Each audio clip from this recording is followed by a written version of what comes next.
Simba es un proyecto gratuito de promoción de la lectura.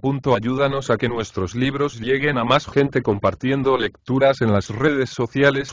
Si puedes, si quieres, también puedes hacer una donación para mantener el proyecto y posibilitar que nuestra biblioteca siga creciendo. La leyenda de Sleepy Hollow, Washington Irving, cuento encontrada entre los papeles del difunto Dietrich Knickerbocker. En el seno de uno de esos espaciosos recodos que forman la parte oriental del Hudson, en aquella parte ancha del río que los antiguos navegantes holandeses llamaban Tapancere, donde los marinos prudentemente recogían sus velas e imploraban el apoyo de San Nicolás, se encuentra una pequeña ciudad o puerto en el cual se celebran con frecuencia ferias. Algunos la llaman Greensburg, pero más propiamente la conoce la mayoría por Tarrytown. Se dice que le dieron este nombre las buenas mujeres de las regiones adyacentes por la inveterada propensión de sus maridos a pasar el tiempo en la taberna de la villa durante los días de mercado. Sea como quiera, yo no aseguro este hecho, sino que simplemente me limito a hacerlo constar para ser exacto y veraz. A una distancia de unos 3 kilómetros de esta villa se encuentra un vallecito situado entre altas colinas, que es uno de los más tranquilos lugares del mundo. Corre por él un riachuelo, cuyo murmullo es suficiente para adormecer al que lo escucha. El canto de los pájaros es casi el único sonido que rompe aquella tranquilidad uniforme. Me acuerdo, cuando era todavía joven, haberme dedicado a la caza en un bosque de nogales que da sombra a uno de los lados del valle. Había iniciado mi excursión al mediodía, cuando todo está tranquilo, tanto que me asombraban los disparos de mi propia escopeta que interrumpían la tranquilidad del sábado y el eco reproducía. Si quisiera encontrar un retiro a donde dirigirme para huir del mundo y de sus distracciones, y pasar en sueños el resto de una agitada vida, no conozco lugar más indicado que este pequeño valle. Debido a la peculiar tranquilidad del lugar y al carácter de sus habitantes, esta región aislada ha sido llamada el Valle Dormido. En las regiones circunvecinas se llama a los muchachos de esta región las gentes del Valle Dormido. Una ensoñadora influencia parece poseer el país e invadir hasta la misma atmósfera. Algunos dicen que un doctor alemán embrujó el lugar, en los primeros días de la colonia. Otros afirman que un viejo jefe indio celebraba aquí sus peculiares ceremonias, antes que estas tierras fueran descubiertas por Hendrik Hudson. Lo cierto es que el lugar continúa todavía bajo la influencia de alguna fuerza mágica, que domina las mentes de todos los habitantes, obligándolos a obrar como si se encontraran en una continua ensoñación. Creen en toda clase de cosas maravillosas, están sujetos a éxtasis y visiones, frecuentemente observan extrañas ocurrencias, oyen melodías y voces del aire. En toda la región abundan las leyendas locales, los lugares encantados y las supersticiones.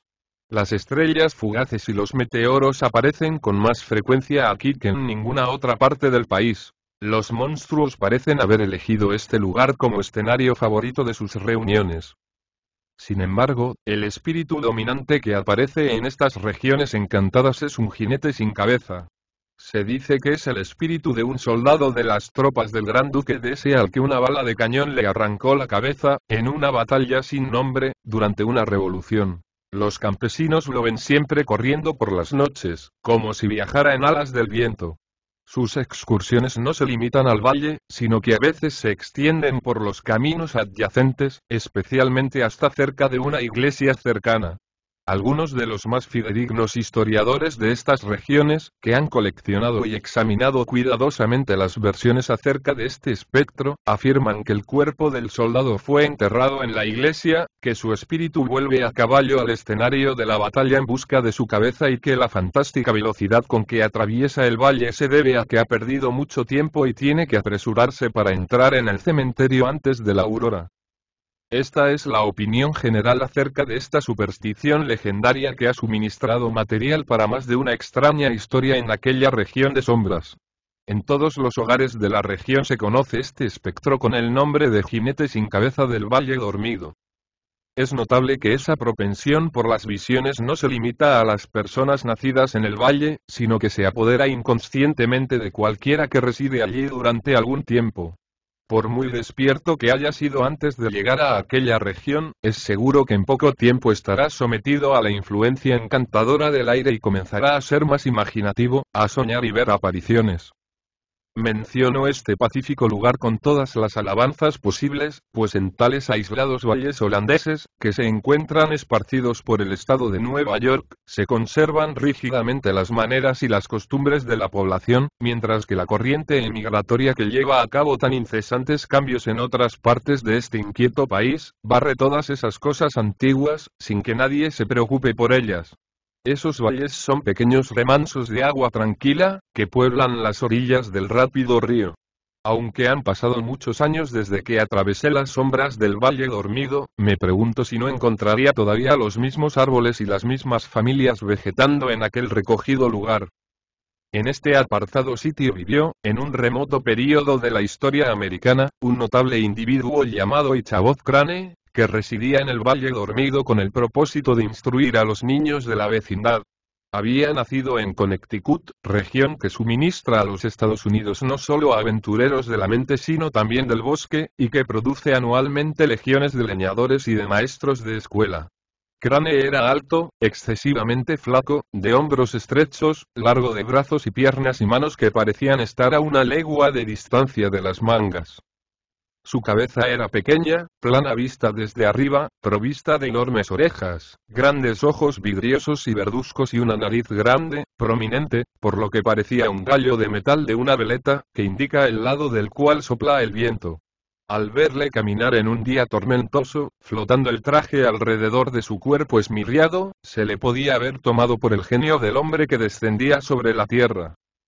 La escuela era un edificio bajo, construido rústicamente con troncos, que se componía de un solo cuarto. Algunas de las ventanas tenían vidrios. Otras estaban cubiertas con hojas de viejos cuadernos de escritura. En las horas que el maestro no se encontraba en la escuela, se mantenía cerrada mediante una varilla de madera flexible, fijada al picaporte de la puerta y barras que cerraban las contraventanas. Estaba situada en un paraje bastante solitario, pero agradable, al pie de una boscosa colina. Un arroyuelo corría cerca de ella y en uno de sus extremos crecía un gran álamo. El murmullo de las voces de los alumnos recitando sus lecciones, parecía, en un soñoliento día de verano, algo así como el rum rum de una colmena, interrumpido de cuando en cuando por la voz autoritaria del maestro, en tono de amenaza o de orden, o quizás por el sonido de la vara, que hacía marchar por el florido sendero del conocimiento a alguno de sus discípulos. Cierto es que era un hombre concienzudo que siempre recordaba aquella máxima de oro: ahorra la vara y echa a perder al niño. Ciertamente los discípulos de Crane no se echaban a perder.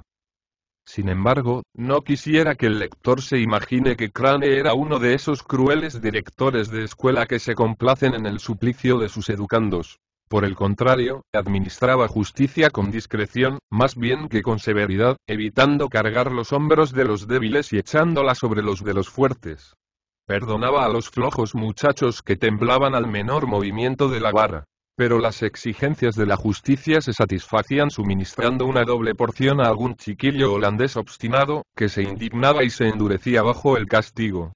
Crane decía que esto era cumplir con su deber para con los padres. Nunca infligió una pena sin asegurar que el niño lo recordaría para toda la vida y se lo agradecería mientras viviera, lo que era un gran consuelo para sus discípulos. Cuando terminaban las clases, Crane era el compañero de los muchachos mayores. En ciertas tardes acompañaba a sus casas a los menores que se distinguían por tener hermanas bonitas o por ser sus madres muy reputadas por la excelencia de su cocina. Le convenía estar en buenas relaciones con sus discípulos. La escuela producía muy poco, tanto que difícilmente hubiera bastado para proporcionarle el pan de cada día, pues era un gran comilón y, aunque flaco, tenía la capacidad de expansión de una boa. Para ayudarle a mantenerse, de acuerdo con la costumbre de aquellas regiones, le proporcionaban casa y comida a los padres de sus discípulos. Vivía una semana en casa de cada uno de ellos, recorriendo así toda la vecindad, llevando sus efectos personales atados en un pañuelo de algodón. Para que esta carga no fuera muy onerosa para la bolsa de sus rústicos protectores, que se inclinaban a considerar la escuela como un gasto superfluo y que tenían a los maestros por simples zánganos, Crane se valía de diferentes procedimientos para hacerse útil y agradable. En muchas ocasiones ayudaba a los hacendados en los trabajos menos difíciles. formar las parvas, llevar los caballos al abrevadero y las vacas a las tierras de pastoreo, cortar madera para el invierno, etc. Dejaba de un lado toda aquella dignidad de imperio absoluto, con los que dominaba su pequeño reino escolar. Era entonces gentil y sabía ganarse las voluntades a maravilla. Se congraciaba a los ojos de las madres, acariciando los chiquillos, particularmente a los más pequeños. Como el león que de puro magnánimo se hizo amigo de la oveja, se pasaba las horas enteras con un niño en las rodillas, mientras con el pie mecía la cuna de otro. Además de sus otras actividades, era maestro de canto de la vecindad y ganaba buenos chelines, instruyendo a la gente joven en el canto de los salmos. Era materia de no poco orgullo para él apostarse los domingos en el coro de la iglesia acompañado por un grupo de cantores elegidos, entre los cuales se distinguía a los ojos del párroco, según su opinión.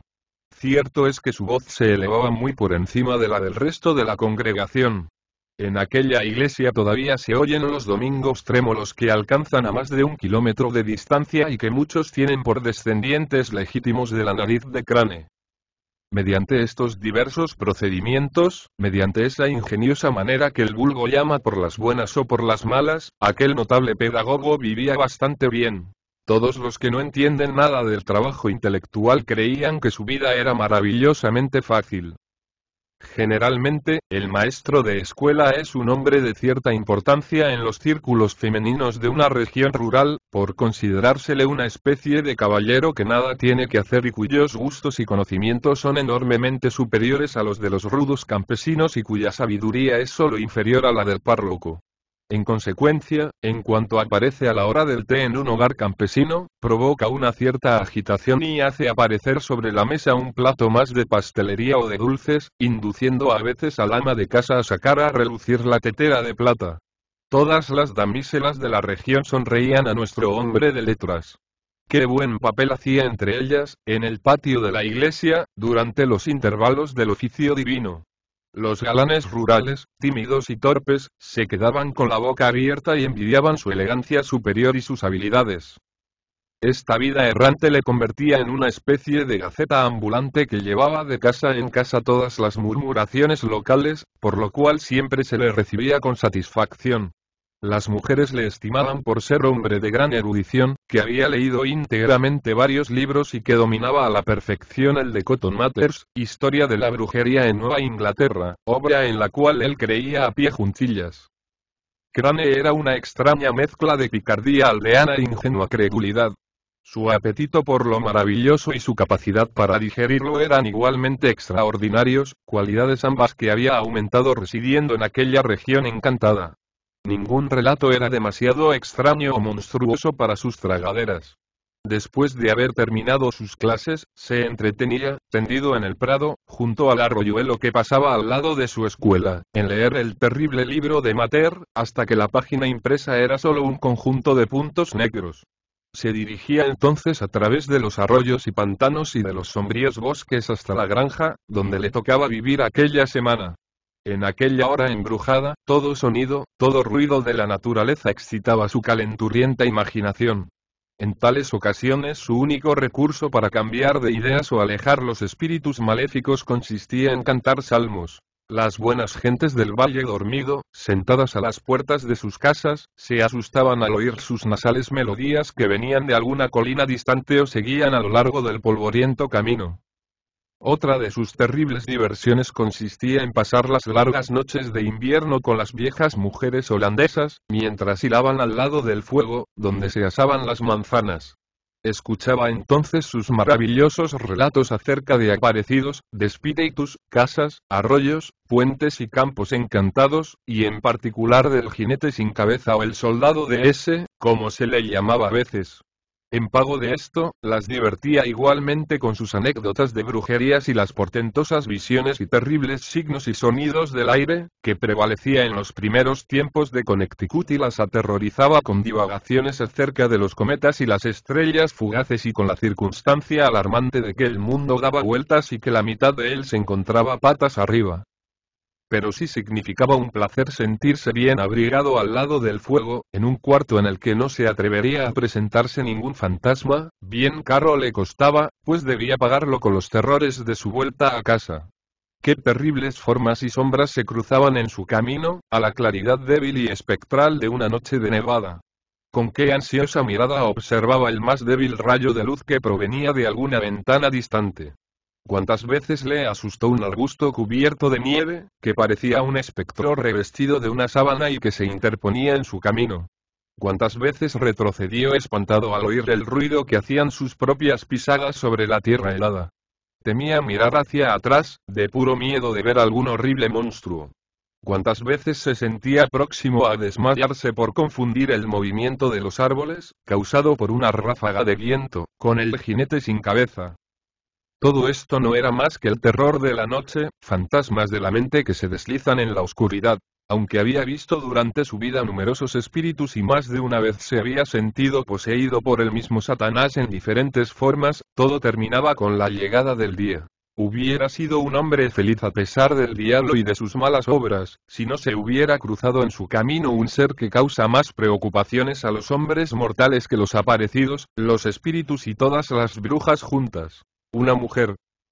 Entre los discípulos de música que se reunían una tarde por semana para aprender el canto de los salmos, se encontraba Katrina van Tassel, hija única de un rico labrador holandés.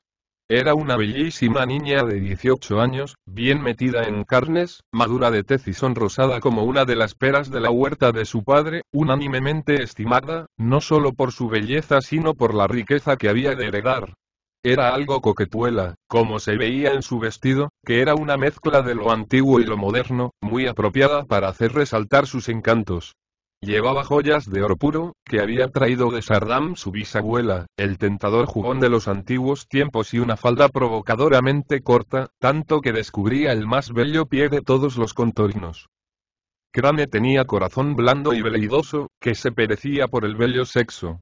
No es de extrañar que muy pronto se decidiera por un bocado tan tentador, especialmente después de haber visitado la casa paterna. El viejo Balthus van Tassel era el más perfecto ejemplar de granjero próspero, contento con el mundo y consigo mismo. Cierto es que sus miradas o sus pensamientos nunca pasaban más allá de las fronteras de su propia granja, pero dentro de ella todo estaba limpio, en buen orden y bien arreglado. Sentíase satisfecho de su riqueza, pero no orgulloso de ella, y se vanagloriaba más de la abundancia en que vivía que de su estilo de vida. Su granja estaba situada a orillas del Hudson y en uno de esos rincones fértiles en los cuales gustan tanto de hacer sus nidos los labradores holandeses. Daba sombra a la casa un árbol de gran tamaño, al pie del cual brotaba una fuente de la más límpida agua que, formando un estanque, se deslizaba después entre los pastos, corriendo hasta un arroyuelo cercano. Cerca de la vivienda se encontraba un depósito tan grande que hubiera podido servir de capilla, y que parecía estallar de puro cargado con los tesoros que producía la tierra. Allí se oía continuamente, de la mañana a la noche, el ruido de los instrumentos de labranza. Cantaban sin interrupción los pájaros. Las palomas, que parecían vigilar el tiempo, metían la cabeza entre las alas, mientras otras la ocultaban entre las plumas de la pechuga, y otras cortejaban a sus damas, emitiendo los gritos propios de su raza e hinchando el pecho, además de estar todas ellas dedicadas a la importante tarea de tomar el sol. Los cerdos, bien alimentados, gruñían reposadamente, sin moverse, en la tranquilidad y abundancia de sus zaurdas, de donde salían, de cuando en cuando, piaras de lechones, como si quisieran tomar un poco de aire fresco. Un numeroso escuadrón de gansos, blancos como la nieve, nadaban en un estanque adyacente, arrastrando detrás de sí su numerosa prole. Los pavos recorrían en procesión la granja. Ante la puerta del depósito hacía guardia el valiente gallo, ese modelo de esposos, de soldado y de caballeros, batiendo sus relucientes alas y cacareando todo su orgullo y la alegría de su corazón. Algunas veces se dedicaba a escarbar la tierra, llamando entonces generosamente a su siempre hambrienta familia para que compartiera el riquísimo bocado que acababa de descubrir. Al pobre pedagogo se le hacía la boca agua al observar toda aquella riqueza. Su mente, continuamente torturada por el hambre, le hacía imaginarse todo lechón sabrosamente metido en un pastel y con una manzana en la boca. Las palomas se las representaba sin esa fruta. Los gansos nadaban en su propia grasa, y los patos por pares, como marido y mujer, envueltos en salsa de cebolla. Veía a los puercos desprovistos de su grasa y de los jamones, los pavos presentados a la mesa como es costumbre, sin faltarles un collar de sabrosos embutidos. Todo cantaclaro aparecía en el plato con una expresión como si pidiera el cuartel que nunca había querido dar en vida.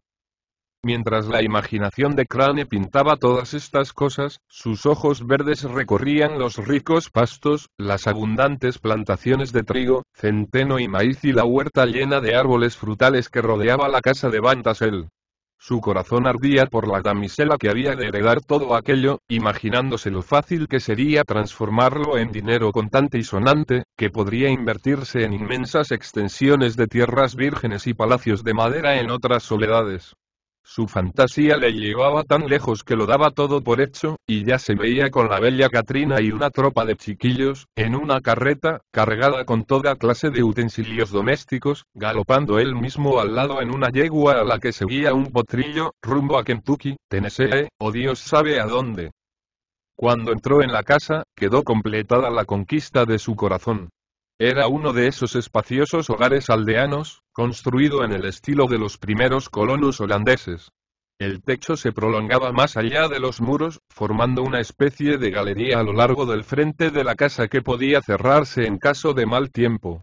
Allí se encontraban guadañas, arreos de montar y diversos instrumentos agrícolas, así como redes para pescar en el río cercano. A lo largo del muro había bancos, que se utilizaban solo en verano. En un rincón se encontraba una rueca y en otro una máquina para hacer manteca, lo que demuestra los diversos usos a que se destinaba aquel porche. De aquí el admirado Crane pasó al vestíbulo que formaba el centro de la casa y que era el lugar de residencia habitual. En un armario de cristales relucían hileras de fina porcelana. En un rincón había un fardo de lana, listo para hilar. En otro, el lino esperaba lo mismo. Guirnaldas de manzanas y peras secas mezcladas con pimientos colgaban de los muros. Una puerta abierta le permitió observar la sala de las visitas, donde las sillas y los muebles de caoba brillaban como espejos. Decoraban la habitación naranjas de yeso y diversas conchas marinas. Huevos de diferentes colores formaban otras guirnaldas. En el centro del cuarto colgaba un gran huevo de avestruz y un esquinero mostraba enormes tesoros de plata vieja y rica porcelana. Desde el mismo momento en que Crane puso sus ojos sobre estas regiones celestiales, terminó la paz de su espíritu y el solo objeto de sus estudios consistía en ganar el afecto de la hija única de Van Tassel. En esta empresa encontró dificultades mayores que las de los caballeros andantes del año de Maricastaña, que rara vez tenían que vérselas sino con gigantes, encantadores, fieros dragones y otras cosas del mismo jaez, fáciles de vencer, y a los que les era preciso abrirse camino simplemente a través de puertas de hierro y bronce y muros de diamante, hasta la parte interior del castillo, donde estaba confinada la dama de sus pensamientos. Todo esto aquellos luchadores lo hacían tan fácilmente como partir un pastel de Navidad, ante lo cual la dama les concedía su mano, como si fuera la cosa más natural del mundo. En cambio, Crane tenía que encontrar su camino hasta el corazón de una coqueta campesina, que poseía un verdadero laberinto de caprichos y ocurrencias y que cada día presentaba nuevas dificultades e impedimentos. Además tenía que habérselas con numerosos y formidables adversarios, seres de carne y hueso, rústicos admiradores que guardaban celosamente todas las puertas que conducían a su corazón, vigilándose mutuamente, prontos para hacer causa común contra algún nuevo competidor. Entre estos, el más formidable era un muchachón, ancho de espaldas, bullicioso, jovial, que se llamaba Braan, o de acuerdo con la abreviatura holandesa, Bron van Brunt, héroe de los contornos, en los cuales llevaba a cabo sus hazañas de fuerza y de resistencia. Su pelo era negro, ondulado y lo llevaba muy corto. Su rostro reflejaba una expresión burlona, pero no desagradable, mezcla de mofa y arrogancia. Por su cuerpo hercúleo y fuertes brazos le llamaban brombones, nombre por el cual era generalmente conocido. Tenía fama de ser gran caballista y de dominar su caballo como un tártaro. Era el primero en todas las carreras y riñas de gallos. Con el ascendiente que presta la fortaleza física en la vida rural, era el juez indiscutido de todas las disensiones. Entonces echaba su sombrero hacia un lado y daba su opinión con un aire que no admitía broma o réplica. Siempre estaba dispuesto para una pelea o una fiesta, pero todas sus acciones tenían más de traviesas que de malvadas. a pesar de toda su rudeza, poseía en el fondo un carácter bromista. Tenía 3 o 4 compañeros, amigos íntimos suyos, que le tomaban como modelo y a la cabeza de los cuales recorría la región, presentándose en todo lugar donde se prometiera una pelea o una fiesta. En tiempo frío se distinguía por un gorro de piel, rematado en una orgullosa cola de zorro. Cuando las gentes, reunidas por cualquier motivo, distinguían a la distancia esta bien conocida cresta, entre otros jinetes, se disponían para una tormenta. Algunas veces se oía a él y a sus compañeros pasando a caballo a lo largo de las granjas, gritar y cantar como una tropa de cosacos del Don. Las mujeres de edad, arrancadas al sueño por aquel barullo, escuchaban el desordenado ruido hasta que se perdía en la lejanía, y exclamaban entonces: «¡Ah! Ahí van Brombones y sus amigos». Los vecinos le consideraban con una mezcla de terror, admiración y buena voluntad. En cuanto ocurría alguna pelea u otro desorden en la vecindad, sacudían la cabeza y afirmaban que Brombones era la causa de todo. Este héroe teatral eligió a Katrina como objeto de sus galanterías, y aunque sus escarceos amorosos se parecían a las gentiles caricias de un oso, se decía que ella no le había desahuciado completamente. Lo cierto es que sus avances eran la señal para que se retiraran sus rivales, que no sentían ninguna inclinación por entrometerse en los amores de un león, tanto que cuando observaban el caballo de Brombones atado en el terreno de Bantasel, signo seguro que él se encontraba allí cortejando, todos los otros admiradores de Katrina seguían desesperados y se apresuraban a dar batalla en otros cuarteles. Este era el formidable rival con el cual tenía que habérselas Crane. Examinando la situación desde todos los puntos de vista, un hombre más fuerte que él hubiera retrocedido. Otro más sabio hubiera perdido toda esperanza. Felizmente, su naturaleza era una extraña mezcla de flexibilidad y perseverancia. Aunque se doblaba, nunca se rompía. Aunque se inclinaba ante la más leve presión, en cuanto ésta desaparecía, se erguía otra vez, levantando su cabeza tan altiva como antes. Hubiera sido locura invadir abiertamente el campo que el enemigo creía suyo, pues no era hombre que sufriera desengaños de amor, como Aquiles, aquel otro apasionado amante. En consecuencia, Crane llevó a cabo sus avances de una manera suave e insinuante. Pretextando sus clases de canto, visitó con frecuencia la granja, sin tener nada que temer de la engorrosa intervención de los padres de Katrina. Bald Bantasel era un hombre indulgente y bondadoso. Amaba a su hija más que a su pipa, y como persona razonable y excelente padre, la dejaba hacer lo que quisiera. Su mujer estaba demasiado ocupada con la casa y el cuidado del gallinero, pues, como decía muy sabiamente, los patos y los gansos son tontos y hay que vigilarles, mientras que las muchachas pueden cuidarse a sí mismas. Mientras esta diligente mujer daba vueltas por la casa o trabajaba en la rueca, el honrado Bald fumaba su pipa, observando la vileta de madera que coronaba el depósito. Entretanto, Crane proseguía haciendo la corte a su hija, al lado de la fuente o caminando lentamente, a media luz, en esa hora tan favorable para la elocuencia del amante. Confieso que no sé cómo se corteja y se gana el corazón de una mujer. Para mí ha sido siempre materia de reflexiones y admiración. Algunas parecen tener solo un punto vulnerable o puerta de entrada, mientras que otras parecen tener millares de avenidas, por lo que pueden ser conquistadas de 1000 maneras distintas. Es un gran triunfo de habilidad ganar a una de las primeras, pero una demostración mejor de estrategia mantener la posesión de una de las segundas, pues un hombre debe defender toda puerta y toda ventana de su fortaleza. El que gana 1000 corazones corrientes tiene derecho a una cierta fama, pero el que mantiene posesión indiscutible del de una coqueta es un héroe. No ocurrió así con el temible Brombones. Su interés declinó visiblemente en cuanto Crane hizo sus primeros avances. En las noches de los domingos, ya no se observaba a su caballo atado en las tierras de Van Valten. Gradualmente se produjo un odio mortal entre él y el pedagogo del Valle Dormido. Brom, que a su manera era un rudo caballero, hubiera llevado las cosas por la tremenda hasta la guerra abierta y arreglado aquel asunto como los caballeros errantes de antaño, por combate entre los dos. Pero Crane estaba demasiado convencido de la superioridad de su adversario para aceptar ese procedimiento. Había oído una afirmación de Bones, según la cual iba a doblar al Domine en dos y meterlo en un cajón de algún armario de la escuela y deseaba ardientemente no darle oportunidad de cumplir su amenaza. Había algo extremadamente provocador en este sistema obstinadamente pacífico. No le quedaba a Brom otro recurso que proceder con la rusticidad de su naturaleza y hacer a su rival objeto de toda clase de bromas. Crane se convirtió en la víctima de las juguetonas persecuciones de Bones y sus amigos. Estos invadieron sus hasta entonces pacíficos dominios y disolvieron una reunión de su clase de canto, tapando desde afuera la chimenea. A pesar de sus formidables cerrojos y precauciones, entraron una noche en su escuela y pusieron todo patas arriba, por lo cual, a la mañana siguiente, el pobre maestro de escuela empezó a creer que todas las brujas de los contornos se habían reunido allí.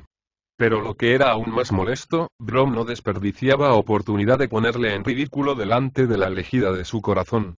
Trajo un perro, verdadero campeón de los sinvergüenzas entre los de su raza, al que había enseñado a aullar de la manera más afrentosa, y lo presentó como rival de Crane, capaz de darle a ella lecciones de canto. De este modo prosiguieron las cosas, sin producirse ningún choque entre ambas potencias beligerantes.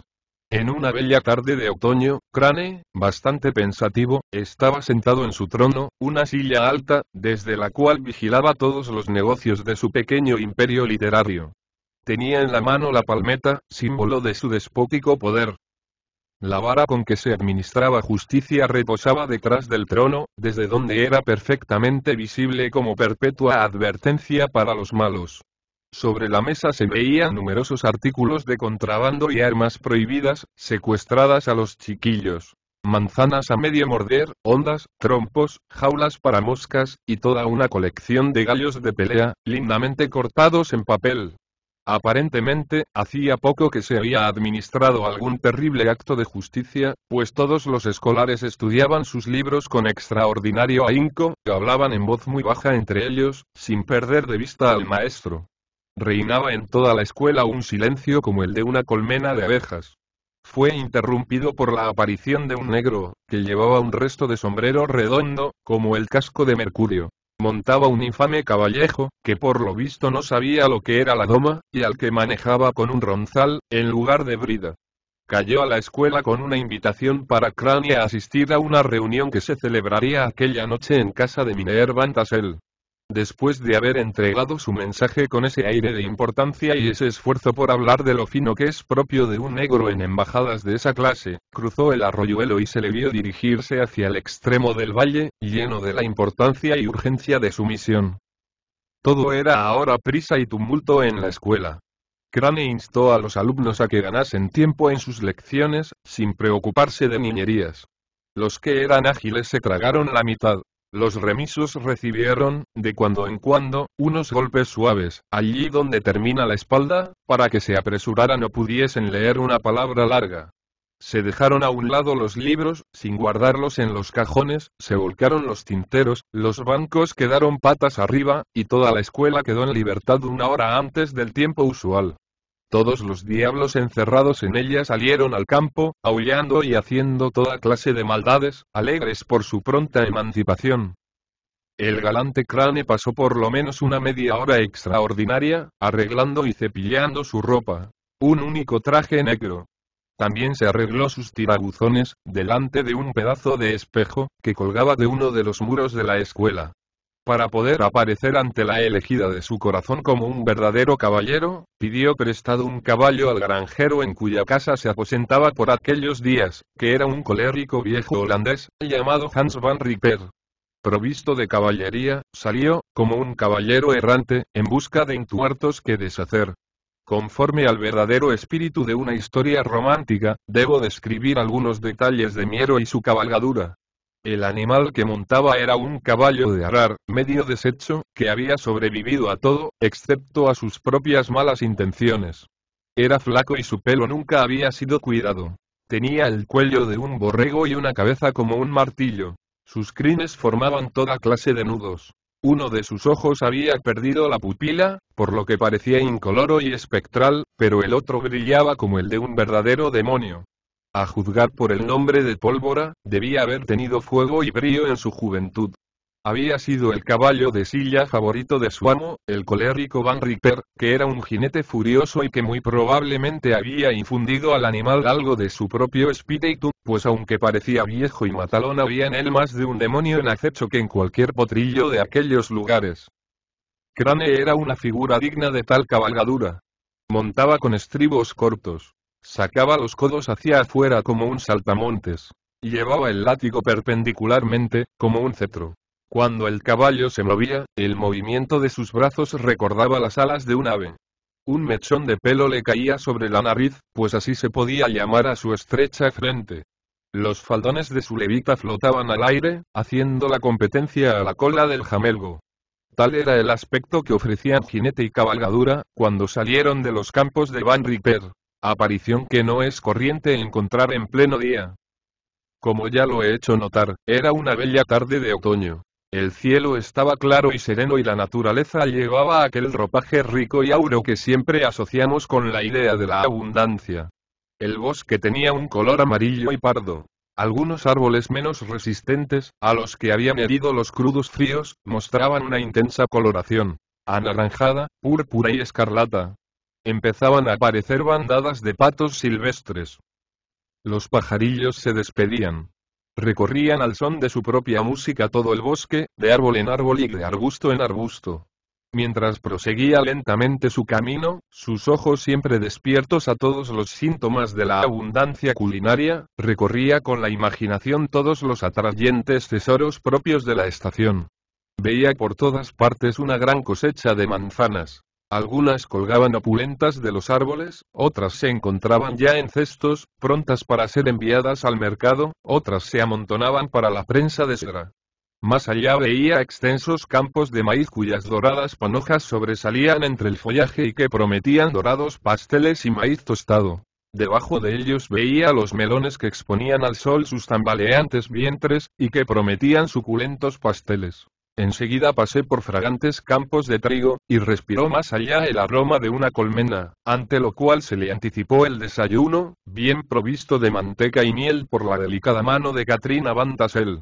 Alimentando así su mente con dulces pensamientos y azucaradas hipótesis, prosiguió su viaje por unas colinas que permiten contemplar el más bello paisaje del poderoso Hudson.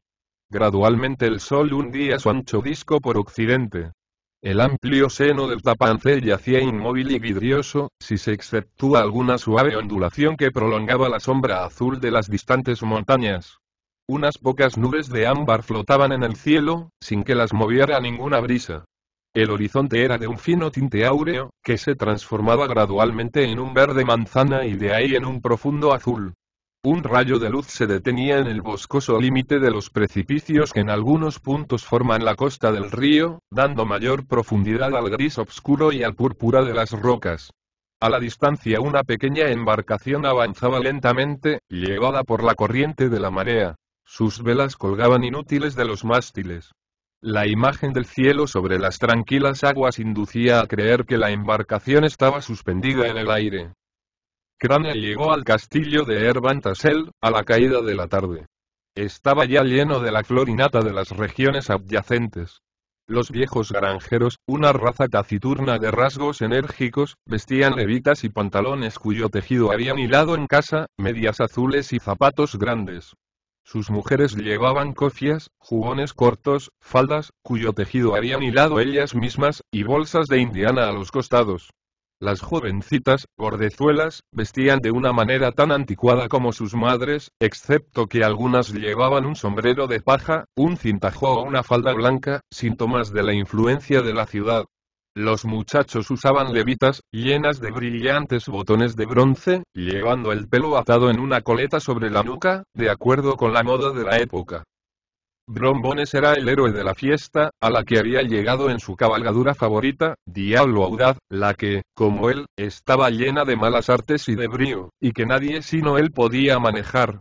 Prefería siempre los caballos viciosos, aficionados a toda clase de mañas, sobre los cuales el jinete se encuentra en constante riesgo de romperse los huesos, pues era de opinión que un caballo bien domado y dócil es indigno de un verdadero hombre.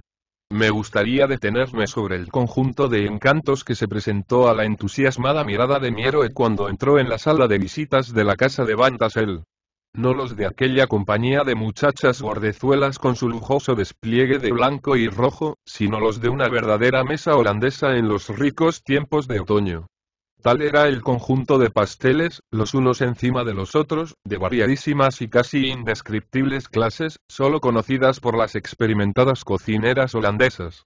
Allí se encontraban todos los miembros de la amplia familia de la repostería. No faltaba tampoco la de las empanadas, además de tajadas de jamón y de carne de ternera ahumada, sin contar los deleitables platos de ciruelas, peras y otras frutas en compota. Tampoco faltaba el pescado cocido y los pollos asados, sin contar los cuencos de leche y de crema, todo entreverado lo uno con lo otro, casi en el mismo orden que lo he enumerado, presidido por la maternal tetera que arrojaba nubes de vapor. Debo tomar aliento y tiempo para detallar este banquete como se merece, y tengo los mejores deseos de proseguir rápidamente con mi historia. Felizmente, Crane no tenía tanta prisa como su cronista, por lo que hizo los más cumplidos honores a todos los platos. Era una criatura bondadosa y agradecida cuyo corazón se dilataba en proporción a la cantidad de alimento ingerido y cuyo espíritu se elevaba comiendo, exactamente como les ocurre a otros hombres cuando beben. No podía menos de entusiasmarse con la posibilidad de que algún día fuera dueño y señor de este lujo y esplendor casi inimaginable. Pensó cuánto tiempo tardaría entonces en despedirse de la vieja escuela, castañeteando los dedos en señal de despedida en la misma cara de Hans van Rieper y cualquiera otro de sus otros tacaños protectores, así como en echar a puntapiés a cualquier pedagogo andante que se atreviera a llamarle colega. El viejo Balthus van Tassel se movía entre sus huéspedes con una cara dilatada por la satisfacción y el buen humor.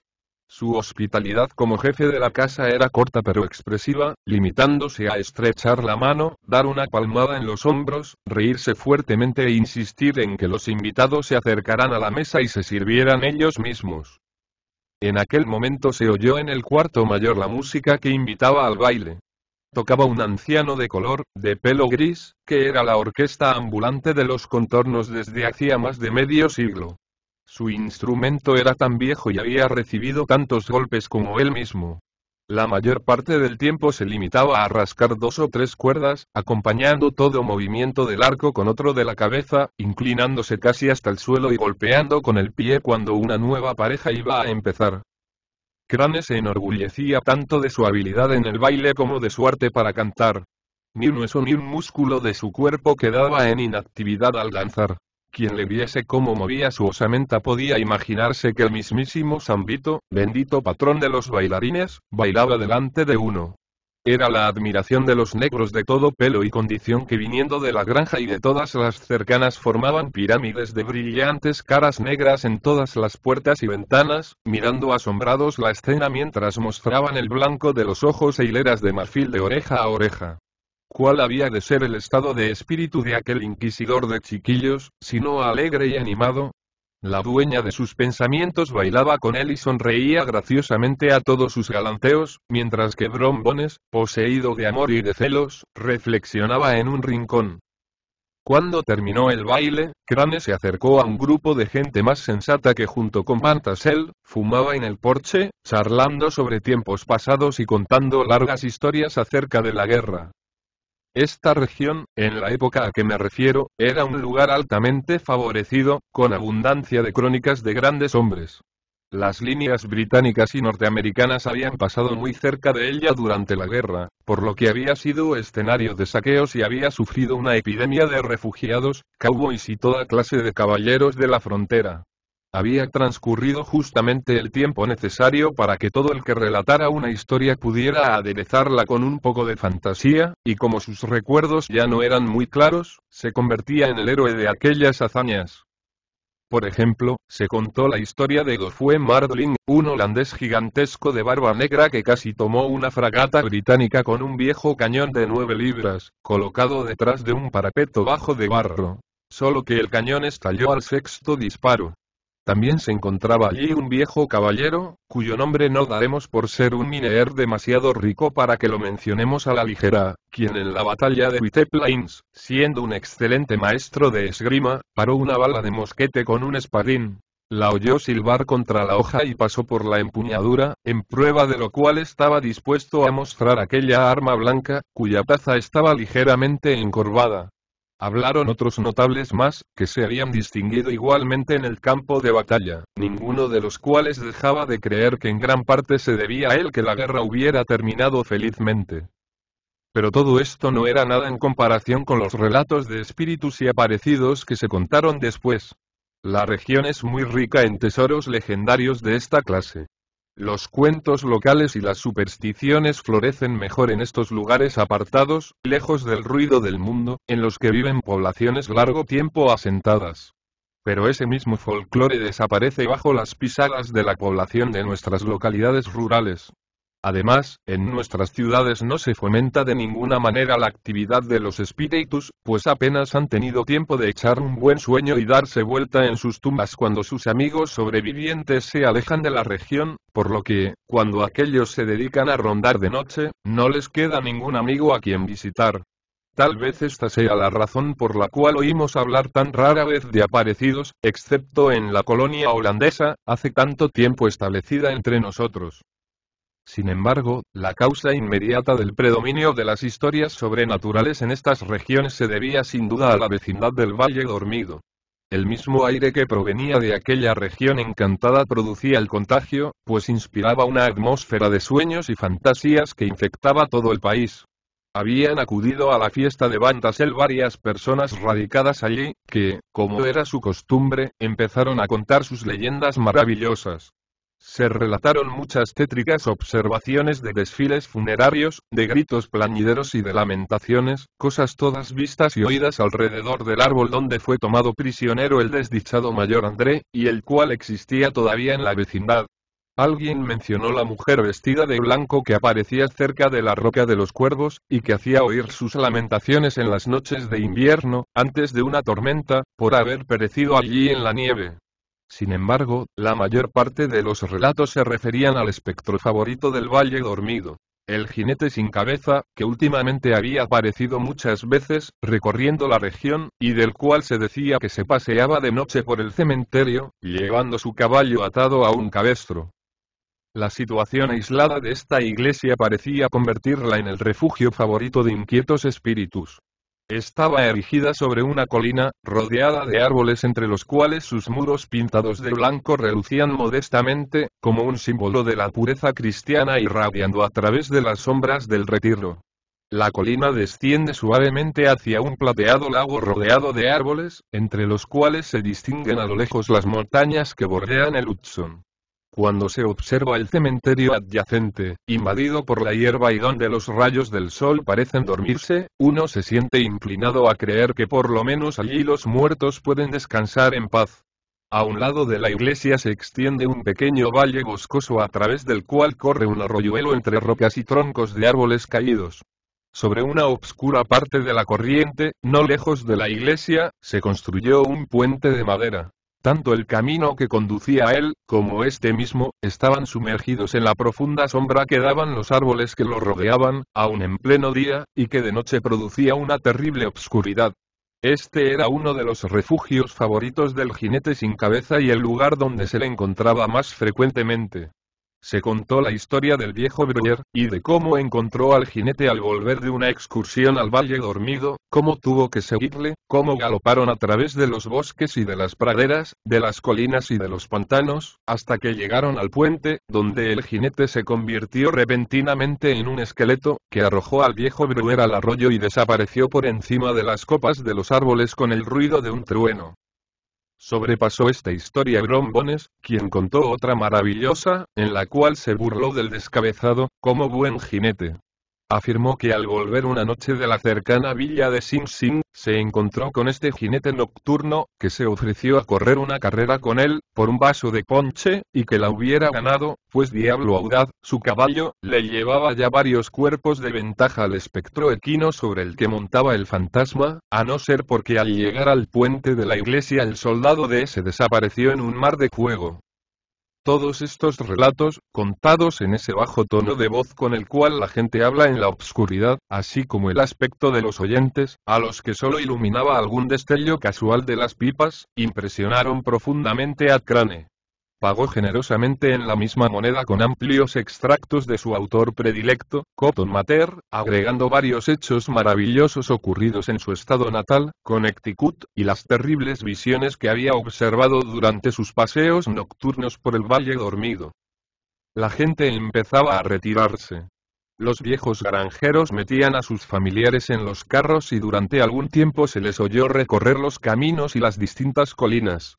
Algunas de las damiselas montaron sobre almohadones detrás de sus festejantes favoritos, y sus alegres carcajadas, mezcladas con el golpear de herraduras, se oían a lo largo de los bosques silenciosos, percibiéndose cada vez más débilmente hasta que eran inaudibles. Finalmente, aquel escenario de ruidosa alegría quedó también silencioso y desierto. Solo Crane retardaba todavía su partida de acuerdo con la costumbre vigente en el país de tener una conversación a solas con la heredera, completamente convencido de que estaba ahora en el camino del éxito. No pretendo decir lo que pasó en aquel coloquio, pues realmente no lo sé. Sin embargo, temo que algo debió andar mal, pues se fue casi enseguida con aire desolado y alicaído. Oh, estas mujeres, estas mujeres. Había estado jugando con él aquella coquetuela. ¿Eran las insinuaciones hechas al pobre pedagogo simplemente una comedia para asegurar la conquista de su rival? Solo Dios lo sabe, yo no. Baste decir que Crane abandonó la casa sin que nadie lo notara, con cara de aquel que se ha prendido a un palo del gallinero, y no del que ha querido conquistar el corazón de una bella mujer. Sin mirar a derecha e izquierda, ni fijarse en la riqueza que le rodeaba, a la cual había echado tantas miradas envidiosas, se dirigió al establo y a patadas y severos golpes hizo que se levantara su cabalgadura que dormía profundamente, soñando tal vez con montañas de maíz y avena y valles enteros de trébol. En esta hora embrujada de la noche, Crane, alicaído y con el corazón lacerado, emprendió el viaje hacia su casa, a lo largo de las colinas que se levantan más arriba de Tarrytown y que había atravesado aquella tarde con tanto entusiasmo. La hora era tan descorazonadora como su estado de ánimo. Muy lejos de él, allá abajo, el Tappahannock extendía sus obscuras e indistintas aguas, donde aquí y allí aparecía una embarcación de altos mástiles, que se mantenía anclada a lo largo de la costa. En el silencio completo de la noche, Crane podía oír los ladridos de un perro, al otro lado del Hudson, pero era tan vago y débil que solo daba una idea de la distancia a que se encontraba este fiel compañero del hombre. De cuando en cuando, el kikiriki de un gallo, que se había despertado por casualidad, resonaba a lo lejos, muy lejos, en alguna granja entre las colinas, pero era como los ruidos imprecisos que se oyen en sueños. Ningún signo de vida aparecía cerca de él, sino ocasionalmente el canto de un pájaro o el croar de una rana de un pantano cercano, como si durmiera incómodamente y se diera vuelta en la cama. Todas las historias de aparecidos y de espíritus que había oído aquella tarde se acumulaban ahora en su memoria. La noche se hacía cada vez más oscura. Las estrellas parecían hundirse más profundamente en el cielo, y las nubes las ocultaban a veces a su vista. Nunca se había sentido tan solo y acobardado. Además se acercaba al mismísimo lugar en el cual habían ocurrido tantas escenas de aparecidos. En el centro del camino se levantaba un árbol enorme que se destacaba como un gigante entre sus congéneres y que era una especie de punto de referencia. Sus ramas eran retorcidas y fantásticas, suficientemente grandes para formar el tronco de un árbol corriente, y se inclinaban hacia la tierra, para elevarse nuevamente en el aire. Estaba relacionado con la trágica historia del desdichado André, que fue tomado prisionero muy cerca de él. Se le conocía generalmente por el árbol del mayor André. La gente lo consideraba con una mezcla de respeto y superstición, en parte por simpatía con la persona cuyo nombre llevaba, y, en parte, por las historias de extrañas visiones y terribles lamentaciones que se contaban acerca de él. Cuando Crane se acercó a este árbol terrible, empezó a silbar. Le pareció que alguien respondía, pero era solo el viento que soplaba entre las ramas secas. Cuando se acercó más, creyó ver algo blanco que colgaba del árbol. Se detuvo y cesó de silbar. Mirando más atentamente comprobó que era un lugar donde el rayo había atacado el árbol dejando al descubierto la madera blanca. De repente oyó un gemido, le castañetearon los dientes y sus rodillas chocaron violentamente contra la silla. Era solo el frotamiento de una rama grande contra otra. Pasó en seguridad del árbol, pero nuevos peligros le esperaban. A una cierta distancia de allí cruzaba el camino un arroyuelo que iba a dar a una hondonada fangosa muy poblada de árboles, conocida por el pantano de Willey. Unos pocos troncos, colocados los unos al lado de los otros, servían de puente sobre esta corriente de agua. Allí donde el arroyo pasaba bajo el puente, un grupo de árboles crecía tan densamente que arrojaba una obscuridad cavernosa sobre él. Pasar este puente era la prueba más severa. En este mismo lugar fue apresado el infortunado André y bajo aquellos mismos árboles se habían ocultado los que le sorprendieron. Desde entonces, se le consideraba un arroyo encantado. Era terrible lo que sentía un muchacho que tenía que pasarlo después de la puesta del sol. Cuando se aproximó al arroyo, su corazón empezó a latir violentamente, a pesar de lo cual reunió todo su valor. Fustigó reciamente a su caballo e intentó atravesar el puente a galope tendido, pero en lugar de avanzar, aquel perverso y viejo animal hizo un movimiento lateral y se echó contra la empalizada. Crane, cuyo miedo aumentó con esa pérdida de tiempo, golpeó al animal del otro lado y le dio algunas enérgicas patadas con el otro pie, pero todo en vano. Su cabalgadura se echó al otro lado del camino cerrado por un bosquecillo de arbustos. El maestro de escuela empleó ahora tanto el látigo como los tacones contra los flacos ijares de pólvora, que seguía avanzando con grandes bufidos, pero que se detuvo al lado del puente tan repentinamente que casi arrojó al suelo a su jinete. En aquel preciso momento un ruido como de algo que se movía en el agua, al lado del puente, llegó al sensible oído de Crane. Entre las obscuras sombras del bosque, al borde del arroyo, observó una cosa grande, mal conformada, negra y alta. No se movía, pero parecía acechar en la obscuridad, como un monstruo gigantesco, pronto a echarse sobre el viajero. Al pobre pedagogo se le pusieron los pelos de punta. ¿Qué debía hacer? Era demasiado tarde para volver grupas y huir, y además, ¿cómo escapar de un caballo fantasma que corría en alas del viento? Haciendo acopio de todo su valor, preguntó con voz temblorosa. ¿Quién es usted? Nadie le respondió. Repitió su pregunta con voz aún más alterada. Tampoco recibió ninguna respuesta. Aporreó en los costados al viejo pólvora y, cerrando los ojos, empezó a cantar un salmo con involuntario fervor. Parecía que aquel objeto, causa de todas sus alarmas, había esperado solo eso para ponerse en movimiento, y de un salto se colocó en el medio del camino. Aunque la noche era oscura, podía distinguirse algo de la forma del desconocido. Parecía ser un gigantesco jinete, montado en un caballo negro de no menores dimensiones. No se presentó ni saludó, sino que se mantuvo solitario en un lado del camino, hasta que avanzó lentamente al lado de Pólvora, que había sobrepasado ya su miedo y sus mañas. Crane, que no tenía mucha confianza en aquel extraño compañero que le regalaba la medianoche y que se acordaba de la aventura de Brombones con el jinete sin cabeza, espoleó a su cabalgadura, esperando dejarle atrás. El extraño hizo exactamente lo mismo, por lo que se encontró a la par de Crane. El corazón de este se le quería salir por la boca. Intentó proseguir cantando el salmo que había empezado, pero su lengua reseca estaba pegada al paladar y no pudo pronunciar una palabra. Había algo en el opresivo y terco silencio de aquel pertinaz compañero que era misterioso y enloquecedor. Pronto quedó explicado.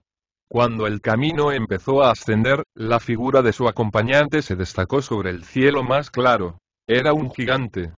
Crane se quedó aterrorizado al observar que no tenía cabeza, pero su horror llegó al máximo cuando se percató de que la cabeza, que debía estar sobre los hombros, se encontraba sobre la silla, delante del jinete. Su miedo llegó a la desesperación. Cayó sobre Pólvora un diluvio de golpes y despolazos, en la esperanza de dejar atrás a su compañero. Pero el espectro avanzó a la misma velocidad. Corrían sacando chispas del suelo. La levita de Crane volaba por el aire, mientras este, con el flaco cuerpo inclinado sobre la cabeza del caballo, trataba de huir a todo galope. Finalmente llegaron al cruce de caminos de donde se desprende el que va al valle dormido. Pero Pólvora, que parecía poseído por el mismo demonio, en lugar de seguir por allí, se desvió y entró por el camino que conducía a las colinas. Este está rodeado de árboles durante un trecho de casi medio kilómetro, donde cruza el puente famoso de la historia del aparecido. Más allá se levanta la pequeña colina, sobre la que se encuentra la iglesia de blancos muros. Hasta ahora el pánico de su cabalgadura había dado una ventaja aparente a Crane, que no era muy hábil jinete. Cuando había atravesado la mitad del valle, cedió la cincha y sintió que se deslizaba por debajo de él. La agarró con una mano tratando de asegurarla, pero todo fue en vano. Tuvo tiempo de agarrarse al cuello de Pólvora, la silla cayó a tierra y oyó cómo el caballo de su perseguidor la pisoteaba. Por un momento le asustó el pensamiento de la rabia que sentiría Hans van Ripper, pues era su montura de paseo, que utilizaba solo los domingos, pero no tenía ahora tiempo para ocuparse de niñerías. El espectro se acercaba cada vez más, y, como era muy mal jinete, le costaba enormes esfuerzos mantenerse sobre el caballo. Algunas veces se deslizaba hacia un costado, otras al opuesto, y a veces caía sobre el animal con tal violencia que temía iba a quedar hecho pedazos.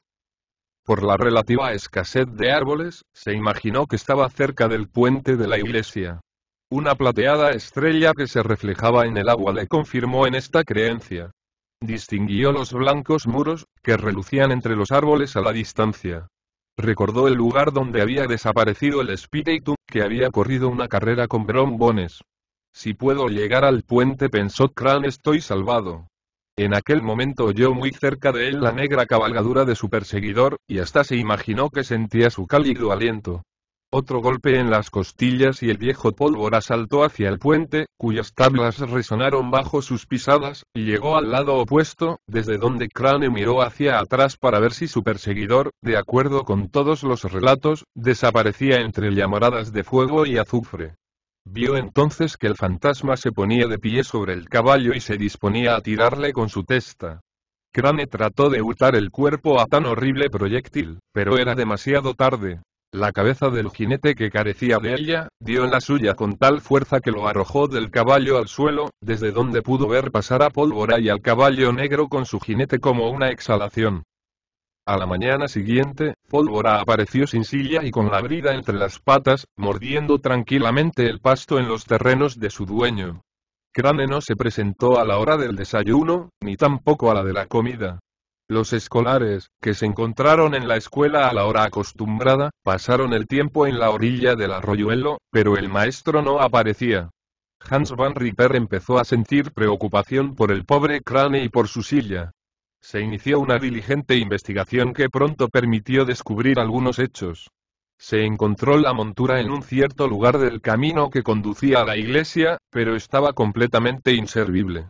Las huellas de los caballos se marcaban profundamente en el suelo, lo que demostraba que habían corrido a una velocidad fantástica.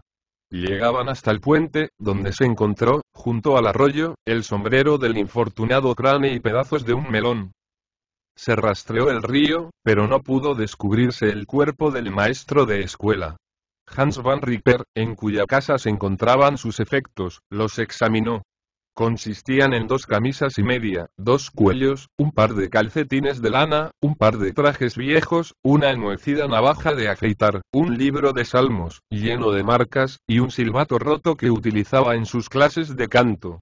En cuanto a los muebles y libros de la escuela, pertenecían a la comunidad, excepto la historia de la brujería en Nueva Inglaterra, de Cotton Mather, un almanaque de Nueva Inglaterra y un libro de sueños y adivinación, entre cuyas hojas se encontraba un papel que contenía una infortunada tentativa de escribir unos versos en honor de la heredera de Van Tassel.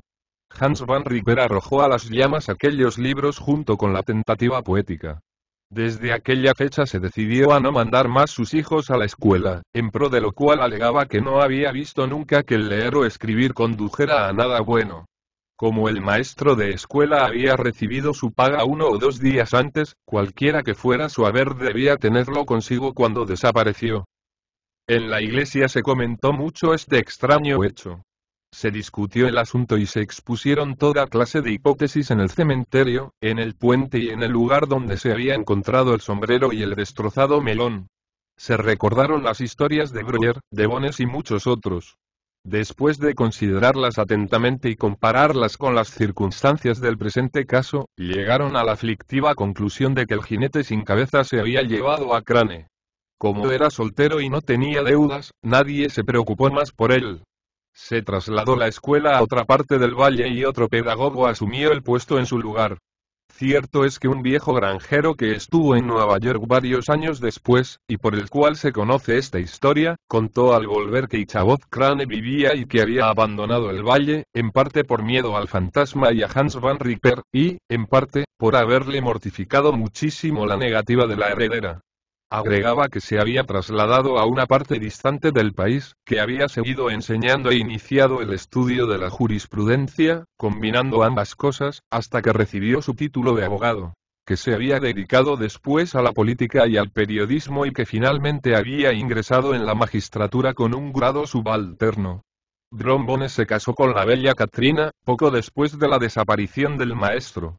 Algunos observaron que cuando se contaba la historia de Crane, Brom Bones estallaba en carcajadas al oír mencionar el melón, lo que inducía a muchos a pensar que sabía más que lo que quería decir.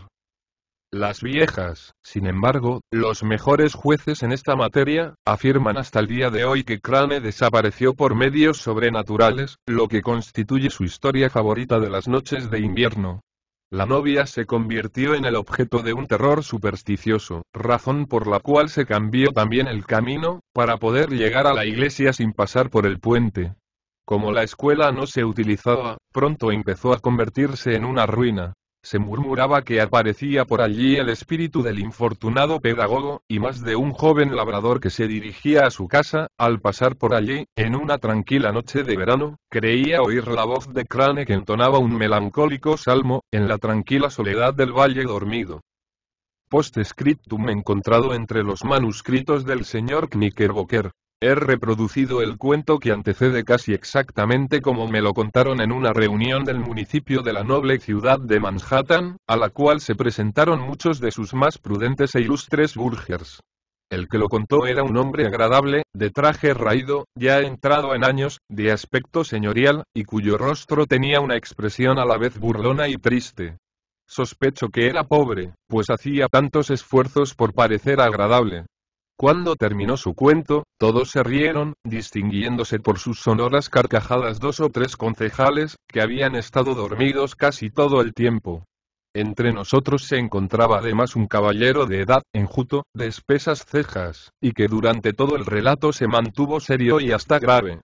Cruzaba los brazos, inclinaba la cabeza y miraba al suelo, como si reflexionara sobre una duda.